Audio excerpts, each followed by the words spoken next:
The Child of Prophecy versus the Last Shinobi, who would win? Naruto Uzumaki, the foretold Child of Prophecy, reaches the pinnacle of Shinobi with the new form known as Baryon Mode. Within this form, he is capable of defeating the strongest villain the verse has seen up to that point, being Ishiki Otosuki, the villain that was hyped to be capable of ending the ninja world, who stood at the pinnacle of strength until he met his match. How does Boruto fare up against somebody who's able to be a being of that level? Boruto, a shinobi with the abilities of an alien deity capable of effortlessly defeating No Limits Code. Limiter's code is stated to surpass Jigen combatively, and the narrative implication seems to basically say, yeah, Code is equal to Jigen combatively, but Jigen is able to out-hacks him. That's why Jigen would win in a fight, which makes sense when you really look at it. When Code gets fully unsealed and he gets access to his full abilities, which is all of his hacks and, an obvious raw power boost, that's when he surpasses the likes of Jigen. The problem is, even though that version of Code admits that it would be a hassle to fight Naruto and Sasuke, a Naruto and Sasuke who Ishiki was easily able to put down, Ikimoto is essentially telling us, yes, this Code is capable of being Naruto and Sasuke, just not at the level in which Ishiki was able to. The only cyborg with the narrative implications of being equal to or surpassing Ishiki is Daemon. In Boruto chapter 57, the advertisement page that covers the previous couple of chapters, it discusses how Code unleashes these new cyborg beings, being Ada and obviously Daemon, to aid him in a fight against Boruto. Obviously, the statement wouldn't be in reference to Ada because she was not a combative type, and Ada even herself says her base level of taijutsu isn't very strong. Some may say, oh, what about her omnipotence, which ended up affecting Boruto, making the rest of the world see him as a villain, which really wasn't purposeful. That wasn't what she was trying to do at that moment. It really came out of emotion of trying to help Kawaki, which, isn't Code, which doesn't really make any sense. The statement seemed to be more in reference to Daemon. Once he was introduced, Ikimoto put great effort to show how Daemon, just in base form, could easily handle the likes of No Limits Code and Boruto and Kawaki easily. If Boruto or Kawaki had decided to kill Ada, on the other hand, they could have very easily done it because they're not affected by her omnipotence. With the knowledge that we have of No Limits Code being beyond the likes of Jigen and being below the likes of Daemon, it begs the question, is Daemon the strongest in the verse? To answer that question, we have to look at Two Blue Vortex. In Two Blue Vortex, we get introduced to these new villains called the Shinju. We'll ignore most of the Shinju for the most part and focus more on Juro, who's displayed to be the strongest of the Shinju. Juro's biggest feat would consist of beating Boruto and Kawaki. The problem is Juro does seem to have the better feat, but that's if you ignore the narrative. Daemon has the ability to sense potential. The first time we see this is when he attacks Himamari. When asked about this later in an interview, Ikimoto basically states that Daemon could sense the potential coming from her Hyuga and Uzumaki bloodline along with Kurama. So with this knowledge of Daemon's sensory ability, Daemon would know the strength of Juro and the other Shinju, and in Daemon's character, we know he likes to fight strong opponents.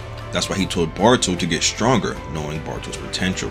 So the narrative seems to indicate that Daemon is in fact the strongest at this point. You may question, oh, why didn't Daemon go help with the fight, with Mamushi?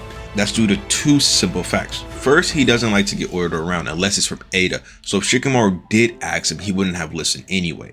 And two, simply, he doesn't care about the Shinju. The only times you really see Daemon talk or make comments about anything is if he finds interest in that. That's why he was talking about Boruto's Uzuhiko. Outside of that, he usually just stays to himself, and he's pretty reserved. All of this is to say that Daemon is in fact the strongest at this point, and the narrative seems to imply that he is the closest to surpassing or being equal to Ishiki. There's also an argument for Kawaki having all of Ishiki's power now that Amano gave it to him. However, the problem with that is that we only see him fight Juro quickly. That's the only time he really displays that new power. And we aren't entirely sure if he's fully accustomed to the rest of his power, or if he even went all out when he did fight Juro. That's why I'm not using this argument currently, but later on, once we see Kawaki go all out, the argument will have more validity to it. Even with all of this, I don't think Daemon is a match for Baryon Mode Naruto. Naruto within this form was capable of one-sidedly beating down Ishiki, and he's capable of shaping down life force. So even if Daemon were to be equal, or let's say surpassing the likes of Ishiki, he would only be probably equal to Naruto or, below him. Now to address Boruto, in the recent chapters of Two Blue Vortex, we finally see Boruto use his karma without fear, meaning he will no longer have the mental nerf and he wouldn't be running out of stamina constantly. Looking like Sasuke out there, I'm not gonna lie. Now without all those constraints, and him now having the ability to absorb chakra and the rest of Momoshiki's arsenal on top of his previous abilities he learned from Kashin Kojin and Sasuke, he's now able to go all out without having fear of, Momoshiki taking over his body. Now let's talk about how this fight would go down.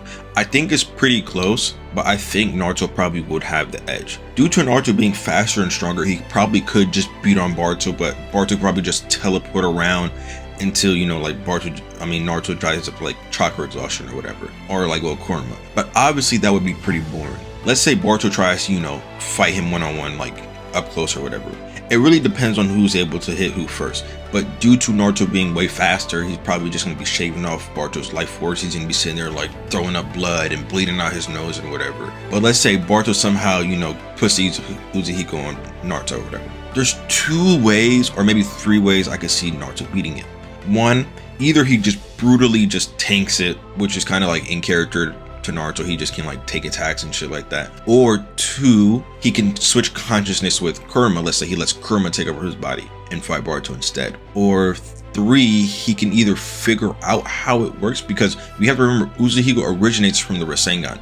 So essentially it would work the same on the fundamental level. Whether Naruto is smart enough to, discern the ability in time before, Boruto just slices his head off or something like that, I'm not entirely sure, but I'm pretty sure Kurama, who we all see is extremely smart, will probably figure it out quickly.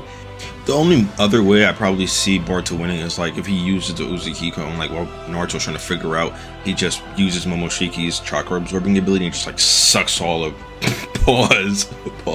He sucks all of Naruto's chakra out, and then Naruto just dies that way. Especially with with Baryon Mode already going on and his life force already dwindling, he could probably do it relatively quickly. Or let's say he throws like Rasen Shuriken around the battlefield like Minato does, and he like sneak attacks like Naruto and hits him in the back with like an Uzuhiko and then slices his head off or like absorbs the chakra out of him. That's the only way I really see, Naruto coming out on top. But that's all like saying Naruto doesn't just weave or dodge or, speed blitz him first and just start shaving off his, life force before that happens. So really I have Naruto coming out on the top due to him being faster and stronger. If this was an eco stats fight, or if, Boruto was in fact the same speed as him, then I definitely have Boruto winning due to him having the Uzuhiko, like Naruto trying to figure that out, or trying to tank it or whatever. He could just slice, Naruto's head off, absorb all his chakra. There's a plethora of ways he could just beat down on Naruto, but due to Naruto being faster and stronger, he doesn't win, in my opinion at least. If you have any contention with me, you can join the Discord down below. We can talk about it, debate it, whatever. I am doing paid commissions. The details will be down linked below. And of course, if you enjoy my content, give me a follow on Twitter and Twitch. And please join the Discord server down below. Bye. Peace out. Love y'all.